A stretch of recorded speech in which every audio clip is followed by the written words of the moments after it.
Hello friends, my name is Charlie Chun. I am a 27-year-old law student living in Philadelphia. I'm making this video today because I think it's time we had a conversation about the rampant and disproportionate anti-Asian racism I am seeing from the Black community.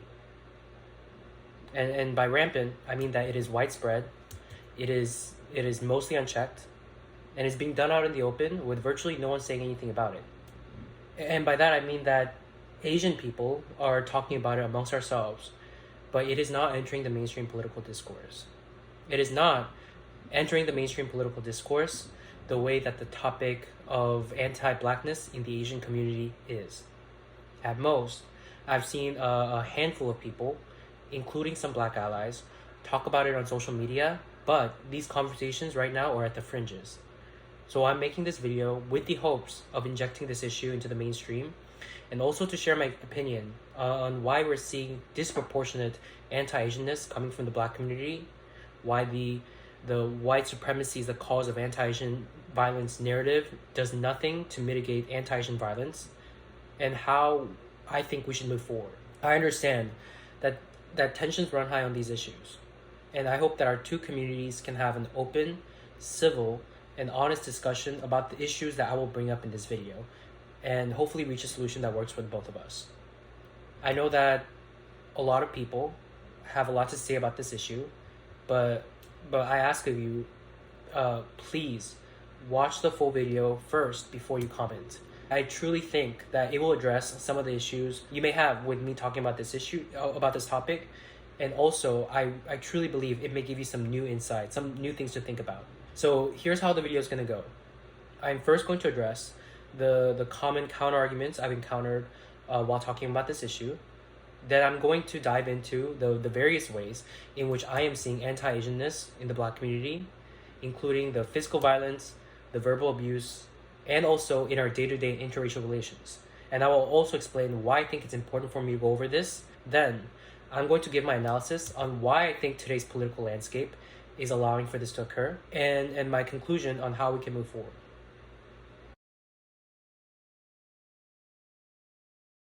Before I get to the meat of my arguments, I wanted to address some of the common counter-arguments that I've repeatedly ran into in the last few months when I started talking about this issue out in the open. First of all, none of what I'm about to say is to state or imply that anti-Blackness and anti-Black attitudes and sentiments do not exist in the Asian community or in the greater world in general. It exists, it's pervasive, it is a serious problem. I see it all the time. I see it when two people give each other looks when a Black person they don't know enter the room, and also hear it when people talk about Black people when Black people are not in the room. Okay, I see it. And I'm also ashamed to say that in my life, I have laughed at anti-Black jokes. I have made anti-Black comments. And I'm also ashamed to say that it wasn't until the Black Lives Matter movement that I've stopped staying silent and actively called out instances when other people, including Asian people, were saying racist comments about Black people. And for all of that, I'm sorry. And I know that some people will say that me making this video is itself anti-Black, or that I'm using the hate crimes that are being committed against my people as an excuse to be anti-Black. And to that, I just want to say that I know what is in my heart, and I disagree wholeheartedly. I am doing this to stand up for my people. After hearing all I have to say, I hope that you'll be able to see that too. The second argument I want to address is the harm goes both ways. Yes, I know that it's technically true. The harm does go both ways. But the reason why I don't like people saying that in response to me bringing up this issue is because, in my opinion, the harm flows overwhelmingly one way. And by harm, I mean the racist violence, the verbal abuse, the gaslighting, the foregone and automatic conclusions that Asians are to blame during incidents of clash. And I'm going to unpack why I think that this harm flows overwhelmingly one way. But let me ask you this. If you are using a pickaxe to pick at your neighbor's house, and your neighbor was using a bulldozer to ram through your house, would an objective third party look at that and go, the harm goes both ways. Let me be clear. When people say the harm goes both ways, when I say that anti-Asianness is a serious problem in the Black community, people say that not because they want to get to the truth of the matter, but rather because they don't want to talk about this issue at all. This is especially true considering that the same people I've talked to who said this do not say this when the topic of anti-Blackness in the Asian community is brought up. Then, they say, we have to have an earnest discussion about the anti-Blackness that is endemic to the Asian community. Again, this is not to say that anti-Blackness does not exist in the Asian community, but if you raise the argument harm goes both ways when talking about the harm from one side and not the other, your agenda to me is clear. So in this video, I will point out the reason why I think that the harm flows overwhelmingly one way, not because I want to play the oppression Olympics, but because I think that people, including Asians, who are so quick to bring up anti-Blackness in the Asian community, but are dead silent on the rampant and disproportionate anti-Asianness within the Black community, need a reality check. The third argument I want to bring up is the white people do it more argument. I've encountered this argument countless times online and from my own law school peers. And this is how the argument goes. Despite what we're seeing out in the real world, week after week, month after month, with new video footages emerging of Black people murdering, brutalizing, and harassing Asians to this day, despite what we're seeing out in the world, statistics actually show that some 70% of anti-Asian violence is committed by white people. It's the anti-Black, white supremacist forces making it out to seem like Black people are disproportionately harming Asians. And since white people do it more, if you talk about the anti-Asianness in the Black community, it's because you're anti-Black, not because you find the situation unjust. That's the argument. Let's unpack that argument, because when you actually unpack that argument, you start to see just how much of it sounds like a conspiracy theory. Because in this past year, I've seen videos of Black people brutalizing and verbally abusing Asians numbering in the hundreds. So if that is what we're seeing out in the world, but in reality, as shown by stats, white people harm Asians far, far more, that must necessarily mean that there are thousands of videos in the span of 1 year of white people killing, brutalizing, harassing Asians that are not coming to light or circulating amongst the public, right? Because if you think about it, hate crimes happen out in the public, either on the street or in places of public accommodation like restaurants and stores.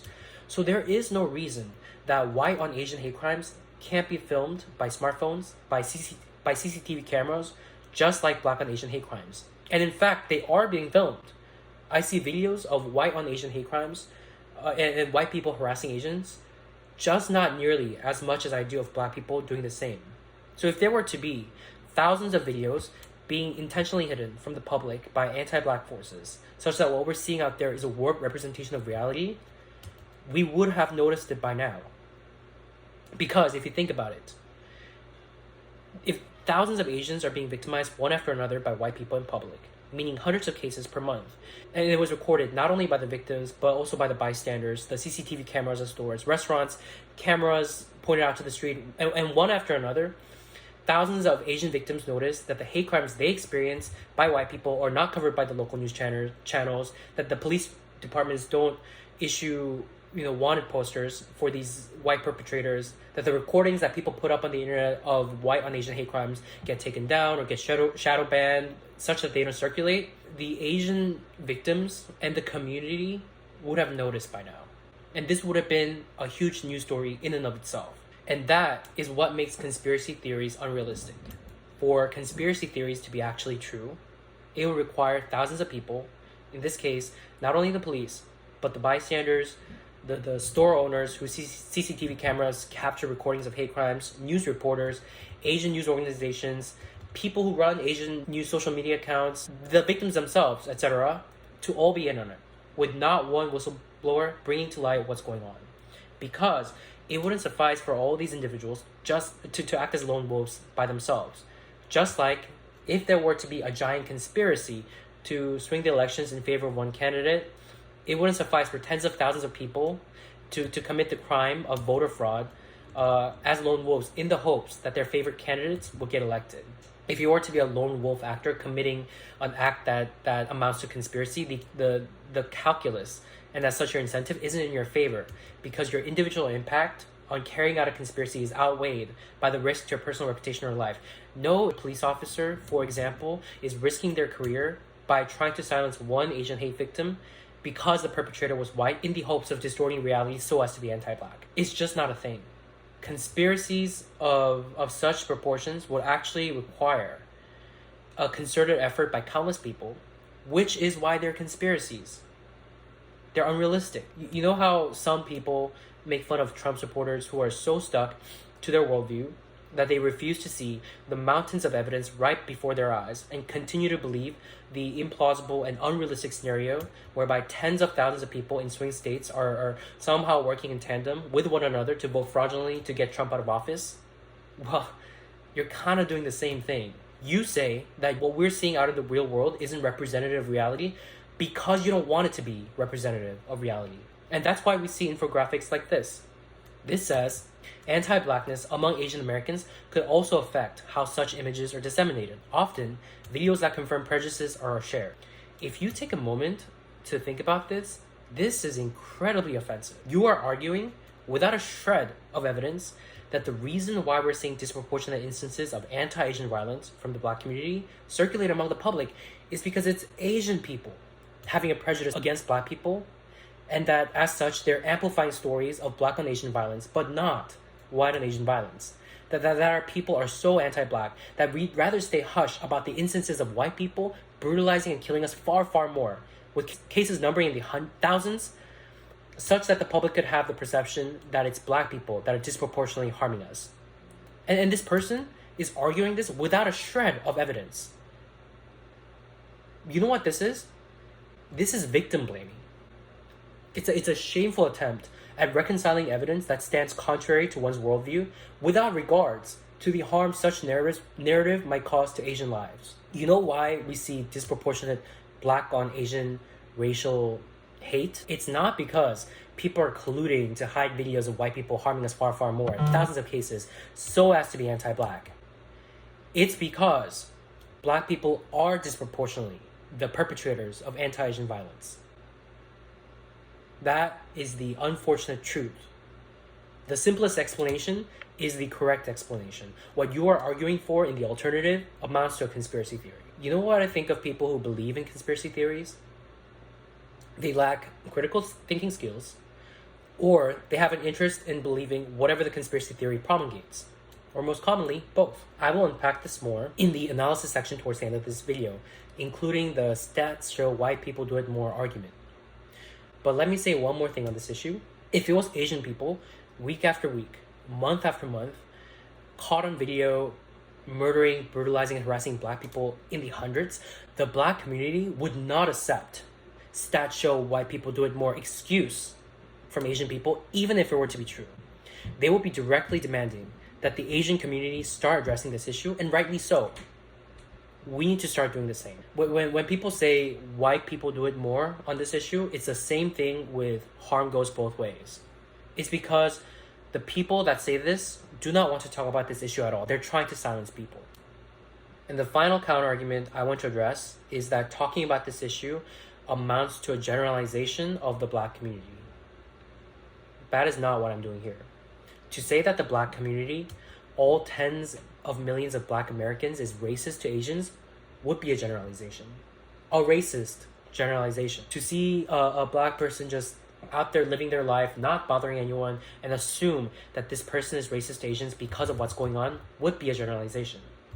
To say that anti-Asianness is prevalent in the Black community is not a generalization. It is to say that a significant number of Black people, not all Black people, harbor anti-Asian sentiments significant enough to demonstrate a pattern. Same thing with anti-Blackness in the Asian community.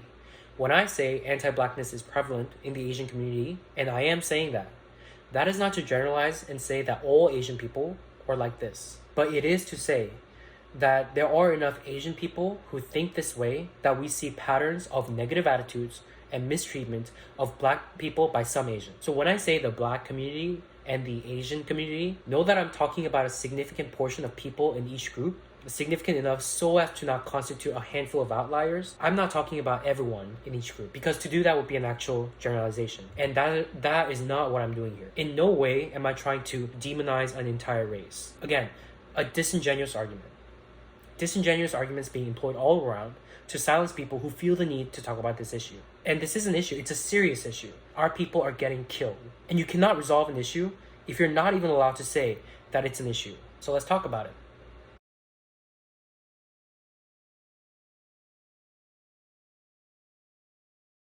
By now, we've all seen some of these graphic videos where people are seen brutalizing, harassing Asian people, a large percentage of which are being done by Black Americans. What many people do not understand is that this is still going on. National mass media attention was on anti-Asian hate crimes for a couple weeks back in March of 2021 after the Atlanta shootings, and it has largely died down. Thank you for allowing us to be the flavor of the week, by the way. I'm going to show you the instances of Black on Asian violence and racial hatred that happened in the last 3 months, in the months of January, December, and November alone. And I need to show you what happened in the last 3 months before I explain why this is happening, because people who are not closely following what is happening do not understand the gravity of the situation. One more thing, but before I do that, I also want to address one issue. Some people say, do not conflate every Black on Asian violence, including, for example, acts of robbery that leads to a murder, with violence motivated by racial hatred. In my opinion, this is absolutely the wrong way to think about it. Because here's the thing, political left, our progressives, teach us that disparate impact must mean racist intentions were behind it. Whenever a police officer kills an unarmed Black man, we can assume that race was a motivating factor, even when the officer did not use any racial slurs or do anything that indicated that race was a motivating factor. And we can assume that because, yes, even though cops shoot and kill white people too, they kill Black people more disproportionately. So you can't have it both ways. Likewise, because Asians are disproportionately targeted for violent crimes, because Asians are the race that's most likely to be attacked by strangers, and the only racial group that is victimized more by interracial violence than intra-racial violence, and because we are the only racial group against whom Black offenders constitute a plurality of perpetrators of violent crime. Remember, this is not the case for Hispanic Americans. So too should we be able to assume that race was, at least in part, a motivating factor whenever we are targets of violent crimes, even if no racial slurs were used during the incident. It's because of the stereotype that we are passive, timid, submissive, and docile, that we're targeted disproportionately for assaults, robberies, senseless murder, and the like. Simply put, people love to mess with us. People think we're easy targets. And I have evidence for this that I will unpack. So do not tell me don't conflate violence against Asians with racial hate crimes against Asians. According to leftist logic, disparate impact equals racist intentions. So I have every right to include every instance of Black on Asian violence in this analysis, even if racist words were not explicitly uttered during the commission of the crime. A person, for example, who thinks Asians are easy targets because they stereotype us as submissive, isn't any less racist just because they did not explicitly call us a racial slur during the commission of the crime. And furthermore, even if there were no racial slurs used during the acts of violence, you cannot realistically expect that such repeated acts of targeted harm would not contribute to racial tensions between our two communities. So we have to talk about this as well. So with that out of the way, here are the instances of Black on Asian violence and verbal harassment in the last 3 months alone. Again, highlighting it because people do not seem to understand the gravity of the situation or the frequency with which this is occurring day to day. Just to warn you, what you're about to see contains graphic information. And as a note, all following events are as alleged, and no one should be assumed guilty until proven by a court of law. In November of 2021, a man named David Robinson was charged with the murder of a New York City woman during a botched robbery. Also in November, a man named Alton Span was charged with the murder of a University of Chicago graduate student named Xiao Xiong, also during a botched robbery. Also in November, a viral video that showed high school girls bullying and punching Asian freshman boys right here in Philadelphia, and then brutally assaulting an Asian girl who was standing up for them. And then, after Stop Asian Hate rally soon after this video, another Asian woman assaulted in Philadelphia? Or what about this horrific story from San Jose in December? 6 black men who, over a span of a year, specifically targeted, wait for it, over 70 Asian women for robbery. 70. According to Daily Mail, police uncovered from their text conversations that they believed Asian women to be easy targets. And because of the stereotype that Asian households are likely to hold on to cash and valuables rather than use bank accounts. Again, Asians are disproportionately impacted by violence from other races, even when it's not an explicit hate crime, because of society's harmful stereotypes about our people. And since disproportionate impacts equals racist intentions according to the left, we should be able to say that every instance of anti-Asian violence committed by other races, including by the black community, is in part motivated by a racial stereotype that Asians make for easy targets. Just like in every instance of a police shooting of a black man, we can assume racism without regards to context. Disproportionate impact equals racist intentions. Or what about this story from Syracuse in November? A burglary ring that also specifically targeted Asian businesses. But wait, there's more. Strings of assaults accompanied by anti-Asian statements uttered by the perpetrator. Again, from New York City. Here's a man who approached an Asian woman and allegedly stated, "Effin' Chinese," before punching her. And here's a murder from Chicago in December, an Afro-Latino man who ran up to an Asian man and killed him for no apparent reason, just stating that, quote, it needed to be done. But some are arguing that it wasn't a hate crime because no slur was used. And then the harassment continues into the new year. Here's a man who threw water at an Asian parking enforcement officer in SF and then said, quote, "I'm going to F you Asian bees up." But to his credit, he later apologized on his social media, and I wanted to say thank you for the apology. Another incident in January. A Vietnamese woman was told by a black man named Mercel Jackson that he, quote, "doesn't like how Chinese people look," and she was punched. And then there was this news story in January. A man who was attacked a few months prior and left in a coma passed away. Or how about something that happened this month? A man swung his bat randomly at an Asian woman in Seattle. And a man charged in February after allegedly yelling "effing Asians" and spitting on an Asian couple. And finally, as you might have heard, the cases of Michelle Go, who was pushed onto the subway in February, or Christina Yuna Lee, who was stabbed to death. Okay, I will stop there because I think this gets the message across. But there are several more that I'm not including. It is also worth mentioning that these are just the tip of the iceberg. There are many more that are not captured on camera, many more that are not reported to the police, etc. Remember, all of these events happened in the last 3 months alone. Do not tell me that this is not a problem. Do not tell me that white people do it more unless you can present to me hundreds of cases of white on Asian violence and racial hatred from the last 3 months that would indicate that these crimes that I've just listed actually constitute less than 30% of anti-Asian hate. And this is why I don't like the harm flows both ways argument. In this past year alone, we've seen over 100 videos of some black people murdering, brutalizing, and verbally harassing Asian people. But here's the thing. What you will not find is dozens upon dozens of videos, all in the span of 1 year, of Asian people doing the same thing to black people. That is not to say that these incidents do not occur. I've also seen some videos the other way around. But here's the thing. The number of videos I've seen of Asian people physically assaulting black people, the number of videos I've seen of Asian people verbally harassing black people, not just of this year, but for my entire life, I can count those numbers on my hand. A handful over a span of decades constitute outliers. Hundreds of videos in the span of 1 year are not. It's a pattern. No matter how you try to put it, if we're being honest with ourselves, the harm, the racist violence, the murder, the verbal abuse, all of that flows overwhelmingly one way. If we're being honest, anti-Asianness in the black community is far more of a problem than anti-blackness in the Asian community. It is costing us our lives month after month. And I just wanted to say, neither anti-Asianness nor anti-blackness in any degree is acceptable. But again, I feel the need to say this because people who only want to talk about anti-Blackness in the Asian community but have nothing to say about the anti-Asianness in the Black community need a reality check. But here is the most important thing I want to say about these hate crimes. The most important thing. Please pay close attention.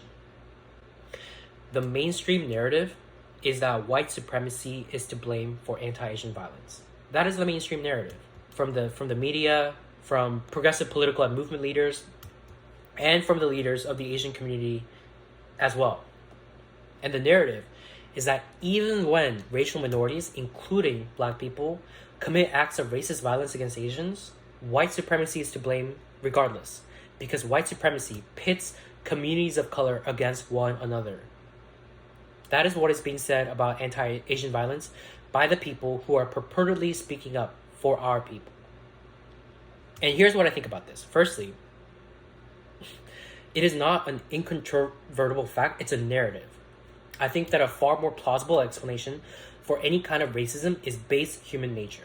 Human beings, throughout the history of humanity and long before white people colonized all corners of the earth, have always divided ourselves into groups. And these groups have always had this us versus them mentality. And not just with race, we differentiate ourselves by everything, right? Like we differentiate ourselves by gender, ethnicity, religion, even geography. Again, we've seen this throughout the history of humanity in all corners of the world. I think that there's perhaps an evolutionary component to our tribalist-based nature because human beings are social animals, and perhaps this kind of us versus them mentality, the in-group versus out-group mentality, also fosters a sense of loyalty to your in-group, which may have had an evolutionary advantage. Contrary to what they're teaching in the left nowadays, I don't think that white people invented racism. I think that this innate distrust of the other is a remnant of our caveman era brain, a distrust that we have to fight with our higher cognitive function. Do you really believe that were we to live in a hypothetical world where white people did not exist, that racism would also not exist? No, not a chance. I still think that we would see Black and Asian racial tension, Asian and Latino racial tension, Black and Latino Asian tension, racial tension, and so on and so forth. And if that is the case, you cannot say that white supremacy is the cause, or but for white supremacy, anti-Asian violence would not exist. But here is the most important point. You can say that white supremacy is the cause of anti-Asian violence, including when Black people harm Asians, because white supremacy pits communities of color against one another. Okay. Especially considering the history of the United States, I could have easily bought that argument. But why I don't buy that argument, however, is because that is pretty much where the conversation ends.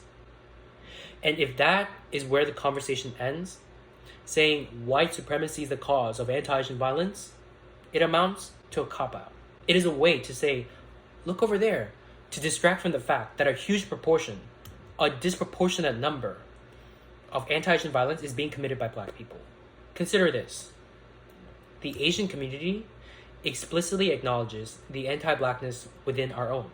During the 2020 summer uprisings, after the murder of George Floyd, it was a galvanizing moment for the Asian community to talk about the anti-Blackness within our community. Prominent Asians, including community leaders and political leaders, as well as Asian-led organizations, called on our community to reflect on the anti-Blackness within. Here's a statement from Asian Americans Advancing Justice. And if you're Asian, you may recall this graphic from social media. I've seen this graphic circulate around many times in Chinese, Korean, Vietnamese, Tagalog. Any Asian millennial or Gen Z with Instagram account has seen this also. And there have been many other ways that the Asian community has been calling out anti-Blackness within our sphere, from workshops to hosting seminars with conversations on anti-Blackness, etc. But here's the thing. This is not what's going on in the Black community. Pause the video and take a look at these statements from Movement for Black Lives and Black Lives Matter.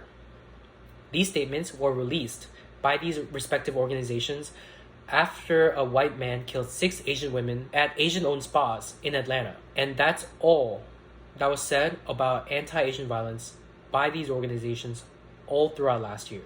Even though there has been hundreds of other violent incidents other than this spa shooting many of it perpetrated by some anti-Asian black folks. There has been no statement from black-led organizations or prominent black political or movement leader explicitly acknowledging that anti-Asianness is a problem in the black community. After saying white supremacy is the cause of anti-Asian violence, there has been no follow-up conversation in these spaces as to, okay, now that we've located the source, what do we do about the existing anti-Asian racism that is prevalent in our community?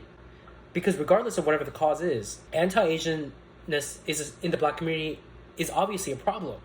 You cannot tell me when week after week, month after month, we see dozens and dozens of footages emerge to this day of black people murdering, brutalizing, and harassing Asians that this is not a problem. It is a problem. So if it's a problem, it needs to be addressed. But again, how do we address a problem if it's not even being acknowledged that it's a problem? Speaking in the aggregate, I have seen no genuine effort to address this issue from the black community. Have we seen a statement explicitly acknowledging that anti-Asianness is a problem in the black community by a black-led organization or a black political or movement leader? No. Have black-led organizations hosted workshops on anti-Asianness in the black community like Asian-led organizations have done so? No. This is why the anti-Asian violence is caused by white supremacy narrative is a cop-out. At most, I've seen a handful of black TikTok creators talk specifically about the racism towards Asian people from black people and talk about it on a public forum. To them, I want to say thank you. You are the true allies. But unfortunately, you are the few outliers, and it is not nearly enough to turn the tide on this overwhelming tsunami of anti-Asian hate from the black community. And that is why I'm calling it out.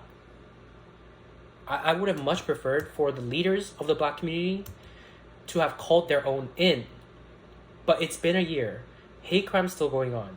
Violence inflicted towards our people still going on at a massive scale. And radio silence.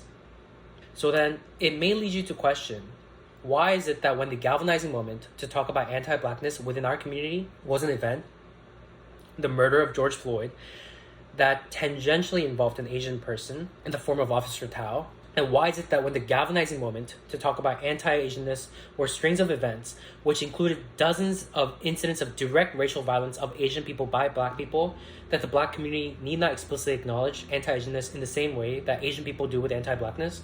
Because presumably, the same logic applies with anti-blackness in the Asian community, right?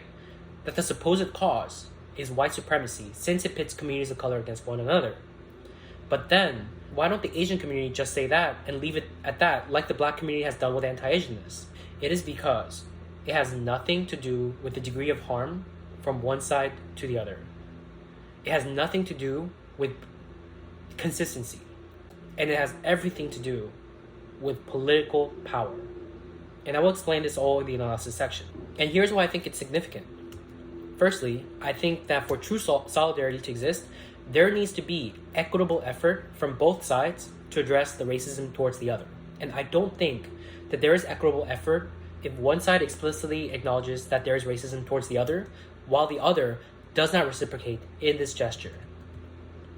But secondly, and more importantly, in my opinion, this situation where all we're doing pretty much is say that anti-Asian violence is caused by white supremacy and not doing much else about the existing and disproportionately prevalent anti-Asianness in the black community, what we're doing right now is what is perpetuating the disproportionate black on Asian racial violence. That's why we see hundreds of instances of black people murdering, brutalizing, and insulting Asians, whereas you do not see hundreds of Asians doing that to black people.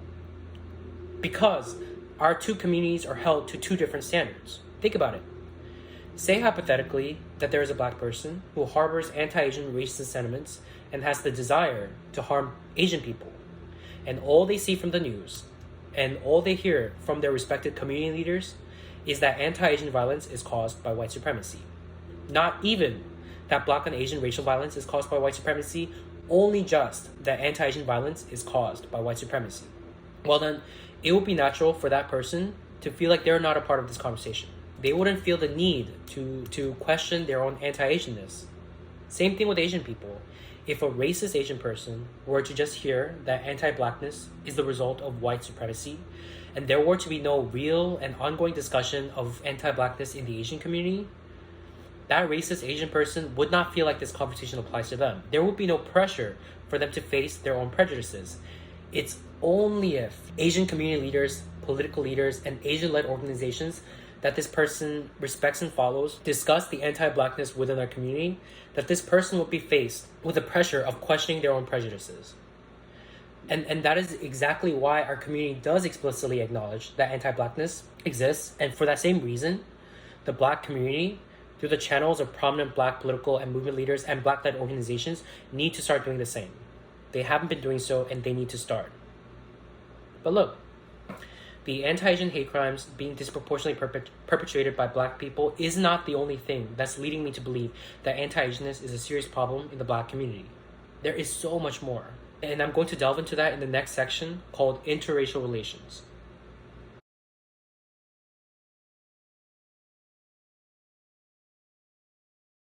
There is a lot of gaslighting of Asian struggles going on from the Black community.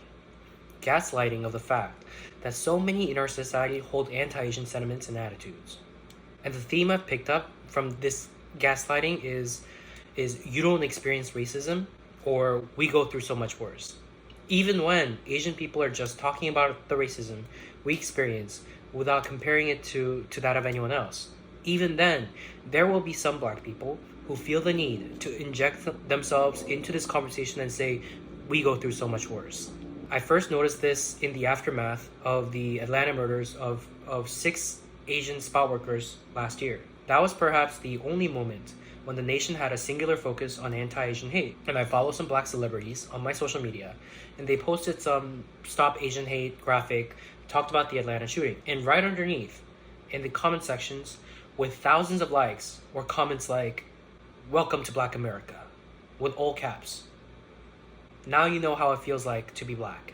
Honestly, I could not believe what I was seeing. 6 people killed in a mass shooting. Our community is in mourning, and some people have the audacity to say stuff like this, and these are the top like comments. We should be talking about this. And I'm not the only one who's seen this. Here's an Asian TikTok creator who talks about this issue. Well, now you know what it feels like to be Black in this country. This is a comment I've gotten hundreds of times every time I make a video about the violence against Asians in this country. And I'll be honest, it made me so fucking angry. Why can't I talk about our problems? Why can't I talk about what's happening to my community without you making it about yourself? It doesn't push me away. It draws me in deeper. And whether you stand with Asians or not, that doesn't determine whether or not I stand with you. And here's a graphic. I've seen this numerous different forms of this particular graphic, with the Black community having a problem with the fact that Asian people had a hate crime bill signed. She don't see us? She don't see us? Oh, I got hecka bands. That's the last thing. Yeah, you heard you was gonna diss me. What happened? Y'all so fake, you made of plastic. Oh.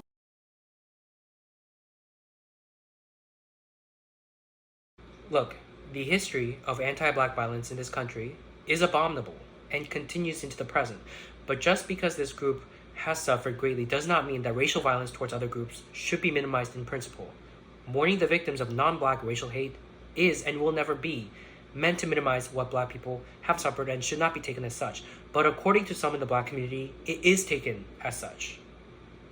But that's not all. Last year, I was having dinner with my peer, a Black law student, and we were discussing politics. And I said something along the lines of, the fact that people use the term undocumented instead of illegal immigrants is a testament to the work of immigrant rights movement to have undocumented immigrants be seen as human beings who deserve compassionate treatment. And that it was the same thing with the Black Lives Matter movement, that its advancement was a testament to the work of Black organizers, movement leaders, and everyday Black Americans. And my peer, I think, in a show of solidarity, said, yeah, and also with the Asian hate crimes, it's real, it's not a conspiracy. And I remember at that moment being kind of confused. And I thought to myself, but no one's saying that it's a conspiracy. And I later found out. Did you know that there spread a narrative in the Black community that anti-Asian hate crimes are a conspiracy, and that it was actually Asian people hiring African immigrants to act out these hate crimes? Yo, don't believe what you see. If it's so-called Asian crime and Asians getting beat up on, why nobody running up on them while they hustling on Canal Street? See, I'm starting to think that some of these attacks is people being hired to attack Asians just so they can make a reason for police to kill black people in the streets. I mean, look at them. These motherfuckers that do not look worried. What? Honestly, I've never heard something so offensive in my life. Here's an anti-Asian black man with a following of over 100,000 on Twitter and Instagram, propagating this really offensive conspiracy theory. Again, radio silence from the black community on this. If it was an Asian person with over 100,000 following on social media that had said anti-black hate crimes committed by Asian people are conspiracies by black people who hire Asian immigrants to act out these hate crimes, there would have been a major uproar. But again, we see a double standard. And that is not the only instance. This kind of stuff, gaslighting us and our issues, is everywhere on the internet. The FBI hate crime report for 2020 was released earlier this week. Now, y'all remember all last year, family. All last year, they had us believing that goddamn Asians were out here just getting the shit beat out of them on a daily basis. Oh, damn, the Asian community. I mean, every time Sue Young walks out the house, it's just a bunch of Negroes harassing her, calling her just all type of names, okay? Oh, it was just people out here chasing Chi Pan Ling with chopsticks. Oh, and when the report came out, it said for the Asian community, guess how many hate crimes were reported? Wow, it was every network you turned to. It was goddamn Asians. Oh, people attacking Asians. Lord Jesus. You dig? They reported 200 and I believe 74 hate crimes last year. Of all of last year, that ain't even one a day. I'm addicted to finessing, I'm addicted to finessing, I'm addicted to finessing, I'm addicted. And people are using the slogan of our movement, Stop Asian Hate, and changing it to Stop Black Hate by Asian people, to talk specifically about instances where Asian people are being hateful towards black people. It's stating how Asian people are anti-black. To the Asian community who's attempting to morally condemn black people and call out black people for not standing up against Asian violence, I just got one question for you. This you? A violent brawl at a nail salon in Brooklyn, a worker attacking a customer with a broomstick. All these attacks by the Asian community towards black women, is this you? Not only did y'all not stand up against the Asians committing these violent acts against black women in the black community, y'all defended it. The Asian community builds businesses in the black community and mistreats the black customers that they take advantage of. Asians have always profited off of black struggle. I don't know if people who do this realize that when you are doing this, you are really giving off a all lives matter vibe. Because what you're saying is that when we're focusing on anti-Asian hate, you doing this is like saying like we should be talking about hate for every community. It's all lives matter vibe. But again, there are a small few in the black community who is speaking out against this kind of gaslighting. To them, I want to say thank you. Take a look. So I'm sure you guys have heard about the recent increase in hate crimes against Asians. Yes, we have. We also noticed the Africans that were evicted from their apartments and had their passports taken and kicked out in the street. Goofy alert. What does that have to do with Asian Americans exactly? We're just talking about happening in a whole nother country, and it was done by the government, not the people. You making it seem like only black people can be oppressed, bro. There are other groups of minorities that are facing issues in America just like we are. Y'all complain about the people that scream all lives matter. Well, you sounding like them right now. Your racism is showing, bro. Protect the Asian community, man.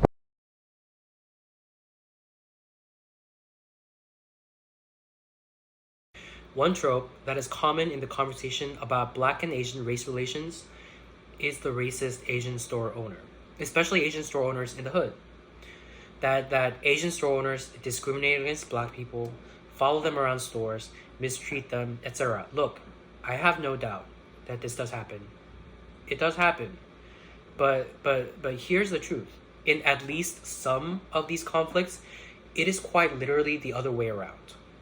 A black customer will come in, disrespect an Asian store owner or employee because they're Asian, and then turn around and call our people racist when the Asian store owners or employees match the disrespect they're getting from that customer. I've seen this with my own eyes numerous times. I've worked previously in Asian-owned businesses. I currently work in a Korean restaurant in the hood. I have had numerous black customers who come into the restaurant and, for example, make derisive and nasty comments about Korean food. Not our restaurant's food, but Korean food in general. Or say things like, "This is not how we do it in America," which is, in my opinion, racially motivated. And ever since Squid Games, I've had multiple black customers call me over by saying, "Hey, Squid Games," and then chuckle with their friends at the table. Look, the vast majority of black customers that I've had either have treated me with respect or treated me neutrally. And I don't want to give off the misperception that every black customer that is coming into an Asian-owned business is acting the way some black customers are. But it is still important for us to talk about this because of this unequal power dynamics between our two communities, whereby members of one community can say whatever they like about the other, but the other is not free to say things back. And because of this unequal power dynamics, there comes to exist a misperception in the general public that these clashes are solely as a result of Asian store owners being racist. And here's why it's important. If we let this narrative of Asian store owners being racist stick without defending ourselves, we get media portrayal like this. How you doing tonight? So you ever notice when two black guys come in your convenience store and one go one way and one go the other way? What they doing? What they stealing? Who with me? You stay out my store! All you stay out my store! I remember you fat! If we think that a portrayal of a group of our people is unfair, we have to fight back. Because if we just let it sit and let other communities portray us any way they want, in a way that's unfair, it has a diffuse but real impact on our people standing in politics, in government, media, in the interpersonal lives of Asian Americans, pretty much everything that should matter to us. And it is unfair if we constantly talk about the racist Asian store owners, but never the racist black customers. So here's the thing. Again, I have no doubt that there are incidents where Asian store owners are clearly in the wrong. But I'm not going to sit by and label the whole lot of them as racist, as some black people and some left-leaning Asians do and have done, when I know that this is not the full picture.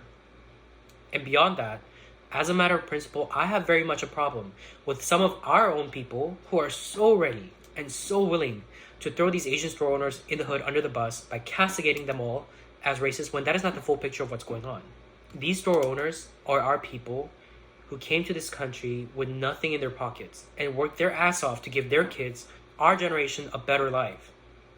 They came at a time when there wasn't really a group of English-speaking second-generation Asian Americans who could serve as a bridge between our people and the rest of the United States. So imagine the kind of discrimination and derision they went through in the 70s, 80s, 90s, when pretty much all Asians in the United States spoke with the accents that non-Asians love to mock. Imagine the dehumanization of our people. And because they didn't have anyone else, they had each other's backs. They took up guns to defend their stores, our community, our people. And now, we have a whole new generation of Asian Americans who adhere so blindly to a certain ideology and beliefs that they subconsciously internalize the belief that standing up for our own is wrong, if that means standing up to the black community.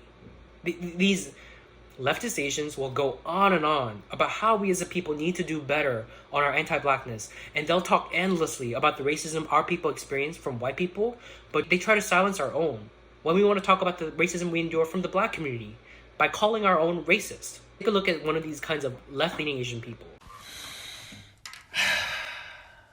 Every day I wake up on this app, and somehow, some way, Asians find a new way to be anti-black, to be misogynoiristic, to appropriate black culture, and to be microaggressive towards black people. Can you not just shut the fuck up and exist? Y'all want to be white so bad that you're anti-black. You'll go in your graves being anti-black.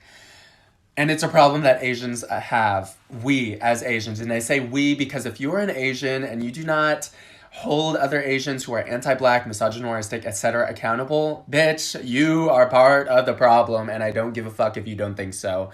Shut the fuck up. Asians, shut the fuck up! Listen to the disparaging tone with which he talks about his own people. Every day I wake up in this app, Asians fun. You're not calling anyone in. That's not the tone of someone who cares about their own, calling their community in. I call BS. Like so many others I see on social media, you're just a pick me. Pick me, black people. I'm talking about Asian people with this tone of disdain. I'm one of the good ones. Let me ask you, have you ever talked publicly about the anti-Asianness of the black community? No. So willing to speak to Asian people, your people, with this tone of disdain, but completely silent on the so many different ways that anti-Asianness is prevalent in the black community. You're not for racial justice, you're a sellout. This is how you're gaining clout in your liberal social circles. Never mind that you talking like this in this contemptuous tone to your own while staying silent on the anti-Asianness in the black community cues non-Asian people to think that they can walk all over us. You're not helping.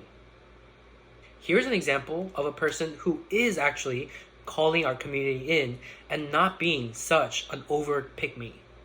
Let's talk about anti-Blackness in Asian communities. Colorism and anti-Blackness is deeply entrenched in our history. I mean, I remember my mom yelling at me for going outside and getting too tan. She would have said, like, you look so dirty. And I know I'm not the only person that's heard that. And I already know what people are going to say to this. They're going to say something like, well, black people are racist against Asians. This is a direct result of the shadow white supremacy that we all live under, that continues to pit minority groups against each other for some semblance of power and a slight edge over each other. But back to the topic at hand.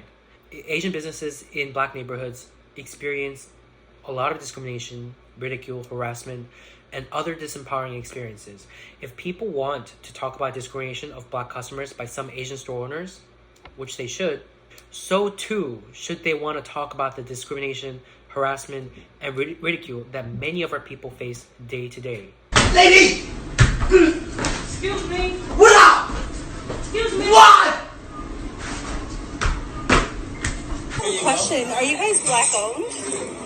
We're Indonesian. Okay, do you think using this, you guys are not using black culture to gain attention and gain customers? You don't think this is black culture? No, I think is this Asian? everyone Is this Asian culture? The coffee house is definitely an Asian culture. That's No, but it's a trap house though. Is that Asian That's not a culture? trap house. Yes, it is. This establishment is not black owned, but you're stealing black culture. Is this not black culture? Trap tea, the boba plug? No, you're thieves. Asian people stealing black culture once again. It's okay, you'll be exposed though. You're not black owned. You're stealing black culture. Thank you for coming. Black culture. Thank you for coming. No, I came here because I thought it was black owned. That's why I came here. I told my friends I'm supporting it again. You're a coon. Don't talk. I'm a coon. I came here because I didn't know it was black owned. And going back to this issue of Asian store owners as it relates to this black and Asian racial relations, this, in my opinion, also speaks to a larger pattern I've seen, a pattern I like to call foregone conclusions. That is, during incidents of clash between black and Asian people, when all the information we have is a matter of he said, she said, there is always a presumption that the Asian person was to blame, a foregone conclusion. I'll give you an example. In September of last year, a New York City restaurant called Carmine's got on the news because Black Lives Matter protesters started protesting outside of the restaurant, calling it racist. Allegedly, after some dispute about vaccination cards, 3 black customers assaulted the restaurant's hostess, an immigrant from Korea. And then, after their arrest, their lawyers alleged that this hostess called these black customers the N-word. Now, in my opinion, there is a reasonable probability, not certainty, but a probability that these black customers made it up after the fact so as to make their assault seem more justifiable. but I am not certain what happened. I wasn't there. There is no video proof, and it's a matter of he said, she said. And yet, Black Lives Matter protesters gathered outside the restaurant, called this Korean immigrant racist, and demanded that the restaurant take action.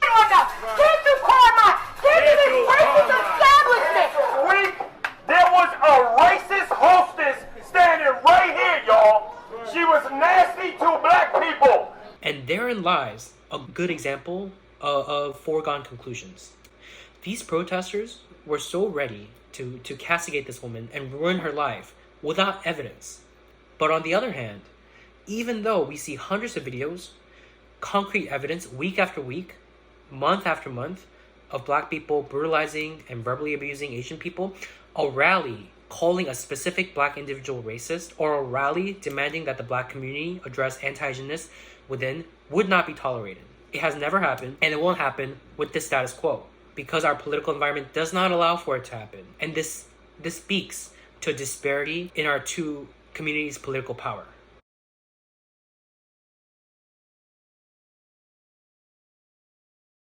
And here's another thing that leads me to believe that anti-Asianness is a extremely prevalent problem in the black community: the open racism.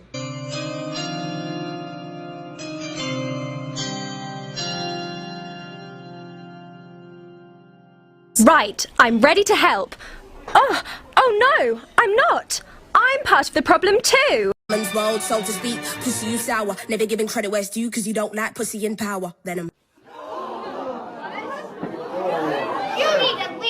There are so many in the black community who feel so comfortable being openly racist, showing their faces on social media as they openly make violent racist comments about Asian people. I've seen hundreds upon hundreds of these videos, hundreds.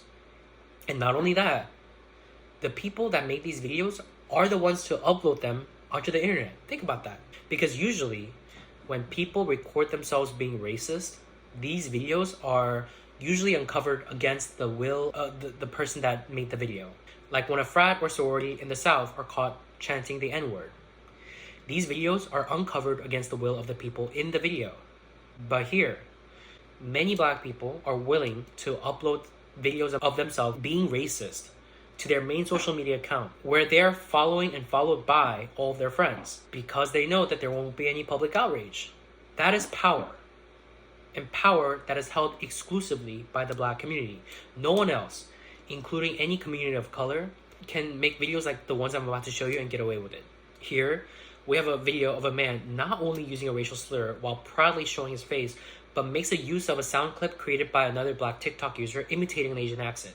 You go to the Chinks in a different hood. Oh yes, I think I'm gonna do y'all general chicken with rice. Okay. And I'm gonna get an egg roll with it. It come with egg what? It come with egg what? Huh? It come with egg what? It come with egg what? Oh, what do you mean? 812, so that'll be 812. General chicken egg what? I ain't with 10 minutes. Alright.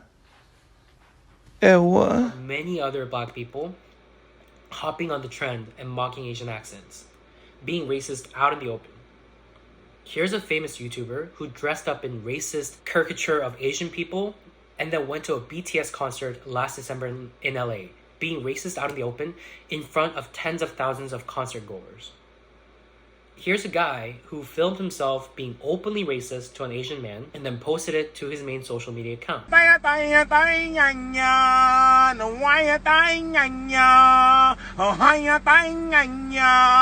Hatashi! Looking at fuck out of here. We ain't got no park for you, nigga.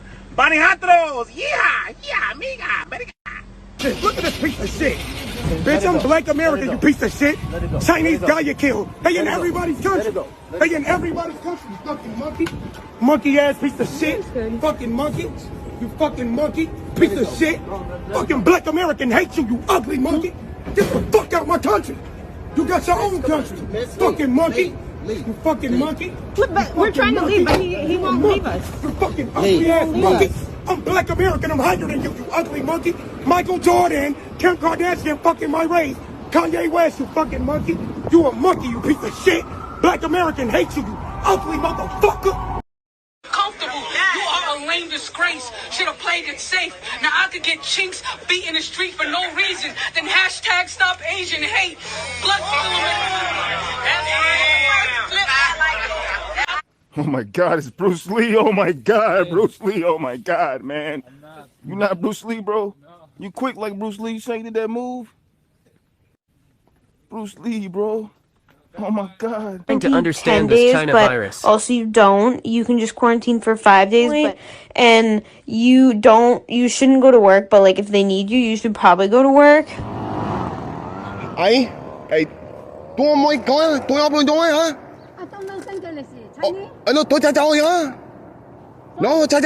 Again, this is a reason why the harm goes both ways argument is disingenuous. You will not find Asian Americans filming themselves openly mocking or antagonizing black people on the streets and then uploading it to their main social media account. It does not happen. And here's something incredible. Here's a person who is bragging on Instagram's live video function with their full face out in the open that they specifically target Asian people for robbery. Okay. All we do is get money from Asians. If you understand what I'm saying, yeah. That's all we do. He's made it work. He's made it work. Blah. Y'all making it worse for me, blah. Hey,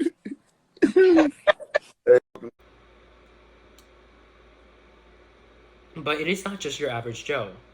We also see open racism from famous black entertainers setting an example for others in the black community that being racist towards Asians is permissible. Last December, a rapper by the name of NLE Choppa released a record, a cover for which featured him and his pretend family stepping on an Asian man. And this is the same rapper that was filmed shouting racial slurs at an Asian man on the plane. So he is clearly anti-Asian. But did he get dropped by his record? Was there any sort of accountability at all? Nope. Again, this is why many in the black community feel free to be openly racist towards Asian people. And here's one from a few months ago. An Asian man named Ryan Wen shot a little black boy, injuring him.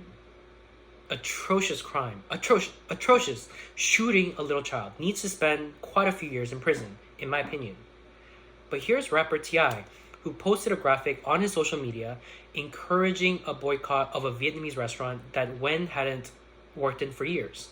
This is just plainly racist. You're lumping the Asian people working at this restaurant who had nothing to do with this man with his actions. And look at this author, who titled this article after this incident, quote, "Asian hate for black bodies still exists." Are you serious? If we can assume, simply by the identities of the two parties involved, that Wen had shot this boy because he was anti-black, why can't we assume that the thousands of black on Asian assaults and murders that occur throughout this country year after year is racially motivated? Why can't we assume that the murder of Christina Yuna Lee or Michelle Go was racist? Because this is not about consistency, it's not about racial justice. This is about power. The black community has far greater power, so the black community can come out with articles like this. But imagine if an Asian person wrote an article, "Black hate for Asian bodies still exist after the murder of Christina Yuna Lee or Michelle Go." The truth is that for every one Latasha Harlan, there are thousands more the other way. So let's not play this game. Because if we're talking about reality, there is no contest. And so, just as is the case with the physical violence and verbal abuse, in my opinion, the gaslighting, the foregone conclusions, and the casual and open racism flows overwhelmingly one way. You will not find hundreds of videos recorded and willingly uploaded by Asian people mocking black people in public, for instance, or that the hate crimes and physical violence that black people experience are conspiracies. You will maybe find a handful, like 4. But again, outliers will always exist. And when you compare it to the countless videos online in the other direction, you cannot just say that the harm goes both ways and be done with it. Again, not saying all this to play Oppression Olympics. I'm saying it because so many people who want to talk about anti-blackness in the Asian community do not want to talk about anti-Asianness in the black community.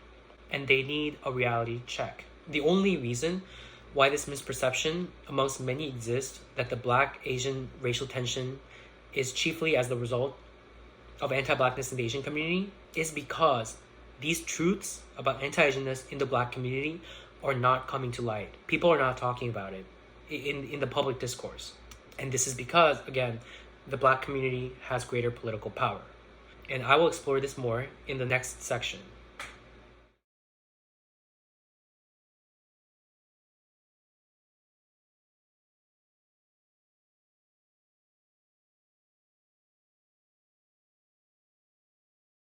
And so all of this begs the question, why? And this is something that I had thought to myself for a very long time. Why is it that when the harm flows overwhelmingly one way, and by harm, I mean the racist violence, the verbal abuse, the gaslighting, the foregone conclusions that Asians are to blame during incidents of clash, the open and casual racism displayed out in the open for all to see on social media, and I think it would be a ridiculous departure from reality to pretend that this racist violence and the like flows equally both ways. Why is it that Asians are expected to talk about anti-Blackness in our community while the Black community can get away without explicitly acknowledging anti-Asianness in their community?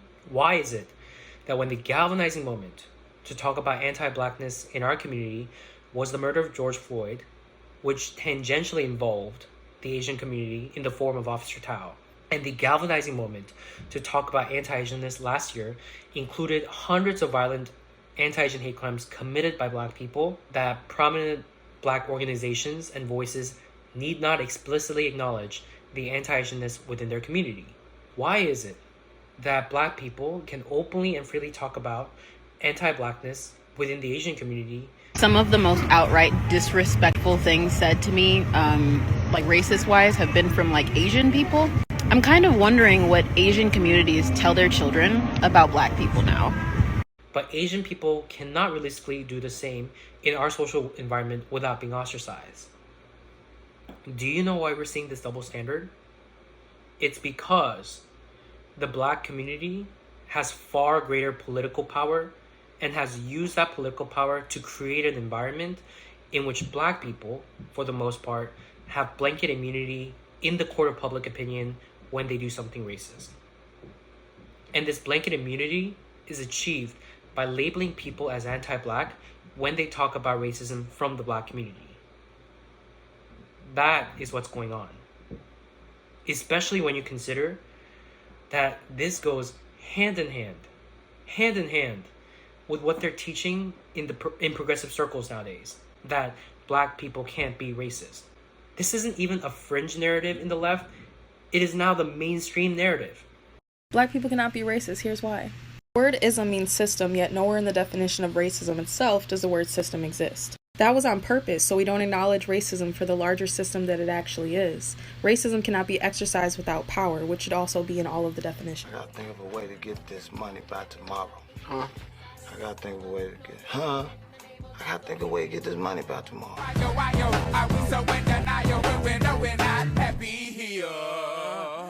Y'all don't wanna hear me, you just wanna dance. I don't believe Black people can be racist. And I'm gonna tell you why. We have been the most downtrodden and the most disrespected race since the beginning. The progressives have concocted this fiction that in order to be racist to someone, you need power. And according to them, Black people have the least power. So according to this logic, if a Black person hurls racial insults at an Asian person, it's not racist, it's prejudiced, but it's not racist. This is the kind of dialogue that's being had in the left nowadays. This is Orwellian doublespeak. They're trying to tell you that something that is plainly racist is not racist. Hello, it's racist because you're being prejudiced on the basis of race. Do you know what it sounds like to the rest of us when people say Black people can't be racist? It sounds to me like you don't want Black people to be held accountable for their actions when they are being racist to others. And some may counter and say, no, what we mean is that Black people can't be structurally racist. No, I call BS. Because I've only seen this argument be used to justify instances when a Black person is at an individual level being horrible to someone else on account of their race. And more importantly, although they will say that the Black community has the least power, in reality, that is not true in the objective sense. The Black community is the most powerful community of color and has a stronghold on racial discourse in this country. It is for that same reason that every election cycle we hear Democratic candidates for elected office repeat the phrase African American nonstop, but we'll be lucky to hear the phrase Asian American even once on a debate stage.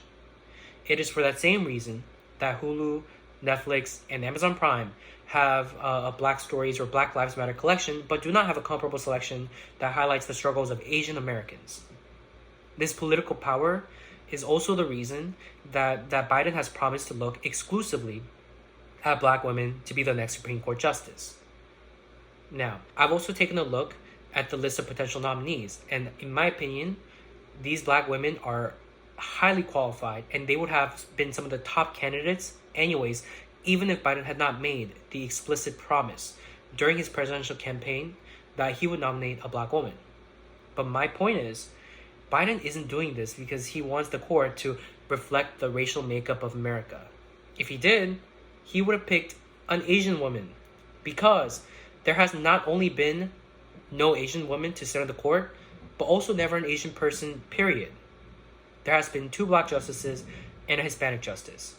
So he's not doing this because he wants to make the court reflect the racial makeup of America. He's doing it because the Black community is the most powerful community of color, and politicians respond to power. Yes, in my opinion, the oppression of Black people, as compared to other groups, is the one that is most ingrained into the fabric of American history. Let's be really honest here. I've studied American history in high school, in college, and in law school. You cannot study the history of the United States without reaching this conclusion. Yes, Black oppression is the one that's most ingrained into the fabric of American history. But that history and political power in the contemporary era are not mutually exclusive. Yes, the history is there, and no honest person would say otherwise. But at the same time, the Black community today holds the greatest political power on the left. You see, in today's political landscape, broadly speaking, all communities of color are represented by the left, including the Asian community. But because the left serves a greater power, the Black community, our interests are ignored, disregarded, and subsumed whenever it is in conflict with that of the Black community. And when it happens, Asian Americans are told that the thing which is not in our interest is in fact in our interest. And let's call a spade.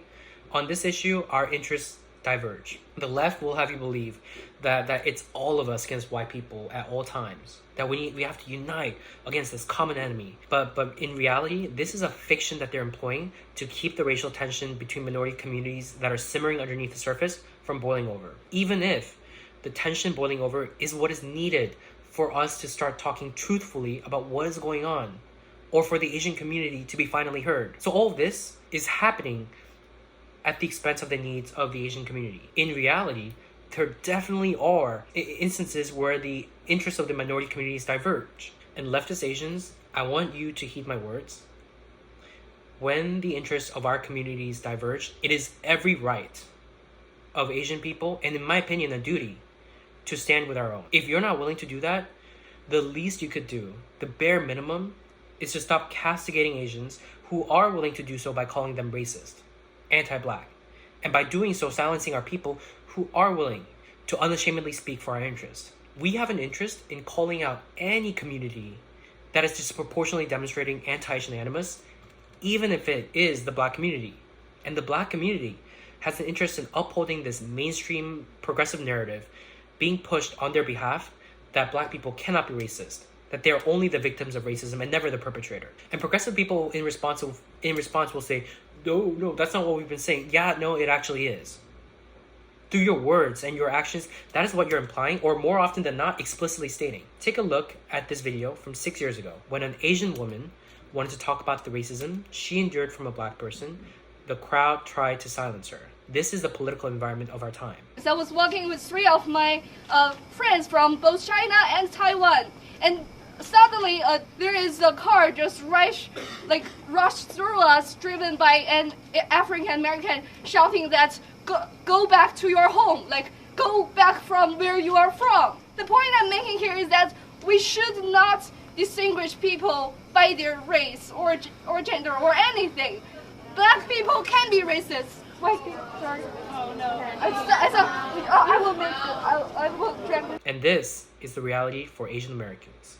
And because our interests are subsumed due to our lack of political power, we have to sit by and tolerate the state of affairs in which we see hundreds of black people brutalize and verbally abuse and murder Asian people week after week, and month after month, without being able to call out the anti-Asianness of the black community. Whereas, if it were the other way around, this would not be the case.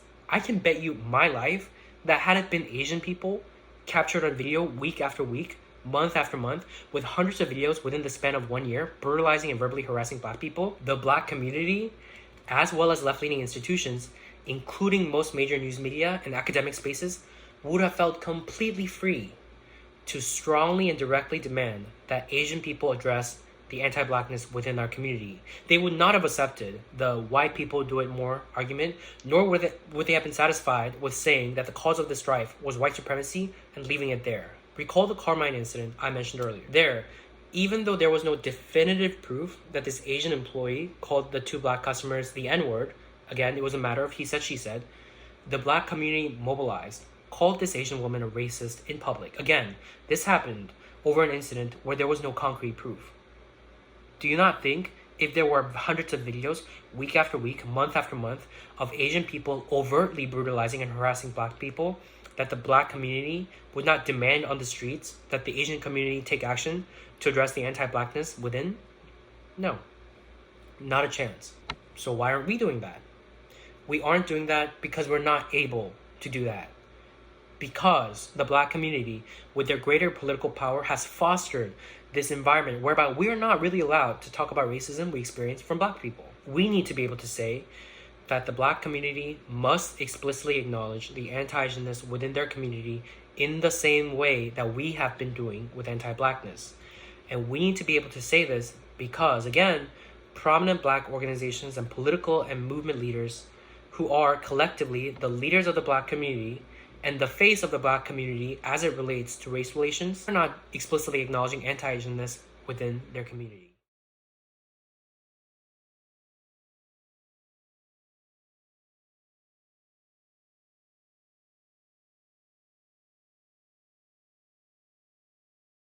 And the power that the black community exerts over progressive spaces is even more apparent when we examine the depiction of black and Asian race relations by the mainstream media. Here's the way I see it. Both the left-leaning and right-leaning media have agendas. The left will criticize Fox News and the like, accuse Fox News of distorting, omitting, and misrepresenting facts to suit their agenda, but ironically, the left-leaning media does the exact same thing, as is apparent, among others, by the way they choose to depict black and Asian race relations. And to be clear, by having an agenda, I don't mean that the executives of these news media sit in a conference room behind closed doors and nefariously plan out how they will choose to deliver news, tapping their fingers together like Mr. Burns, Smithers. No. Really, the reason why the media does this is for the same reason why any company or corporation does anything. Profit. Because the news media derive their profit from growing and retaining their audience. In this polarized political climate where so many on each side of the aisle regard those on the opposing side as the enemy, people will tune out if they hear news told in a way that does not comport with their sense of worldview, because they will see news that does that as the media siding with the enemy. That is why we are seeing this common and prevalent practice in the media of so-called journalists deciding which conclusion they want to reach first, and then retroactively finding stats or experts with a PhD attached to their name that support their conclusion that they want to reach. Again, for the longest time, I thought it was Fox News that was the only culprit, because that's what I was taught. But as I have come to learn, the left-leaning media does the exact same thing. And pay close attention.